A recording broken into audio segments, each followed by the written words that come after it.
अस्सलामुअलैकुम दोस्तों, क्रिकेट की ताजा तरीन अपडेट हासिल करने के लिए मेरे चैनल को सब्सक्राइब कर लें। बाबर आजम पाकिस्तान के कप्तान बनेंगे।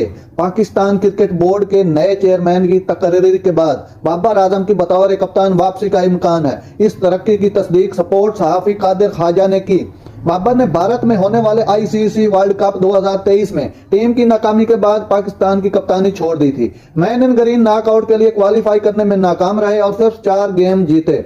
बाबर ने तमाम फॉर्मेट्स में कायदाना किरदार से इस्तीफा दे दिया। ताहम पीसीबी के इस वक्त के चेयरमैन ज़का अशरफ के मुताबिक उन्होंने आजम को टेस्ट क्रिकेट में क़यादत जारी रखने की ताकीद की थी, लेकिन खिलाड़ी ने कोई ओहदा रखने से इनकार कर दिया। मैंने बाबर आजम को टेस्ट क्रिकेट में बतौर कप्तान जारी रहने को कहा था।